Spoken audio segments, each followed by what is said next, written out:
Hi there, my name is Vin Calatavito, and I have the privilege to be joined by Dr. David Lillicrap, who is the co-editor-in-chief of the Journal of Thrombosis and Hemostasis, and is well into his second year in this role. Interesting new normal that we're currently living in today. Isn't that right, David? Vin, you're so right. Who would have thought 4 or 5 months ago we'd be where we are now? But anyway, the new reality. Yep. The new reality. The show must go on. So David, from your experiences, along with your fellow co-editor-in-chief, Jim Morrissey, what are some important changes you both have made with JTH? Yeah, so Jim and I have now been co-editors-in-chief for 18 months of JTH, one of the 2 journals that the Society sponsors. And we've had some fun in moving things around a little bit with the journal. So I'll just briefly summarize some of the things that we think have made the journal hopefully more attractive to the readership and for people submitting papers. The first really important thing we've done is to make it easier to submit articles to JTH. So it's kind of a format-free way of sending material in. You don't have to have everything exactly the way that JTH ultimately wants it. So the first submission can be format-free, which should make it easier to submit articles to this journal. The second thing is we've expanded the word count for some of the articles. So if there's more detail that you want to put into the things you're submitting, the current word count for original articles is now 5,000 words, which makes things a little easier, more flexible. The third thing is we've made some authorship changes. We now allow co-first authorship and co-senior authorship. And we also are fairly flexible about the numbers of authors on articles. So this sort of reflects that we recognize that much of the research that's done now involves teams of individuals, and you would get appropriate authorship recognition through these changes that we've made. So those are the initial things that we've done in terms of submitting things to JTH. The relationship between COVID-19 and thrombosis has led to a lot of research, including really important articles published early in JTH. Can you spend a minute and tell the viewers about some of this important research? Yeah, so COVID's made a huge difference to the medical publication field, and JTH has been part of that. As many of the people who may hear this will know, there's a distinct change in coagulation, a coagulopathy that occurs with COVID. We got the first paper submitted to JTH on February the 15th.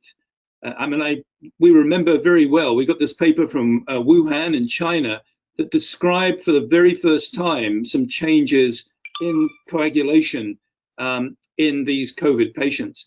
And subsequently, we've had several other articles that have now appeared in the journal that have documented the significance of this problem, the impact of anticoagulation, and the overall hypercoagulability in these patients. So yeah, the journal has played, I think, an important role in transmitting this information to the medical community. Has your perspective changed at all in regards to scientific publishing as it relates during to a time like this pandemic? Yeah, I think in addition to the vast numbers of submissions that have been sent from all over the world to different journals, the speed of peer review and the speed of publishing has changed dramatically. So one of the things that's occurred is that the use of these so-called preprint servers like bioRxiv and medRxiv, where you can post submissions before going to a peer-reviewed journal, has increased incredibly. So the options of other ways of getting your information out to the general public before going to a journal like JTH has definitely increased and has made everyone pay attention to these flexible ways of getting information out to the community. After the most recent meeting in Melbourne, JTH added a new social media editor. How has that changed the conversation around JTH? Yeah, so the other change that Jim and I have made to the journal is that we've made some changes at the associate editor complement. So we've actually looked at diversity overall in the associate editor group, We've tried to balance up the gender contributions to the associate editor group. We've also increased the geographical diversity. We've now got a Chinese associate editor, someone from Japan. So we're looking at globally at having representation on that group.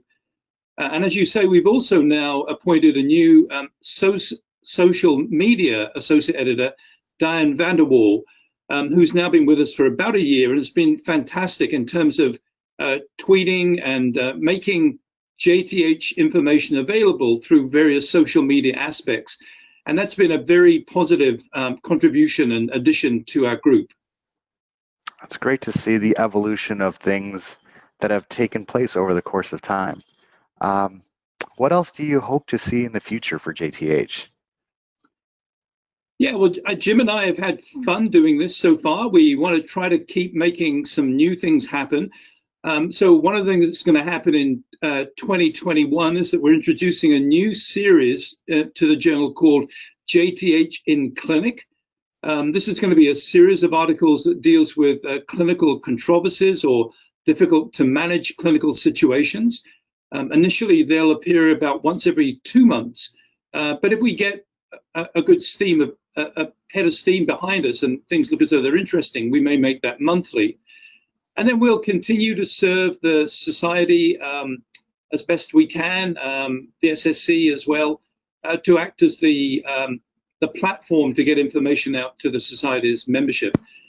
We're also aware that things like the impact factor are important for the profile of the journal. And so we'll be waiting anxiously in June or July to see what the latest impact factor is, to make sure that the impact of the information we're transmitting, we're publishing, is useful for the community. And then the last thing is that the world of publication is changing rapidly. We've already discussed preprint servers, and then this whole issue of open access journals is something that the publishing world is paying lots of attention to. So we'll need to keep abreast of these developments and see how that impacts JTH.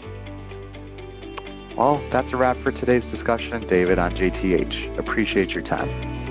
You're very welcome. Thanks very much.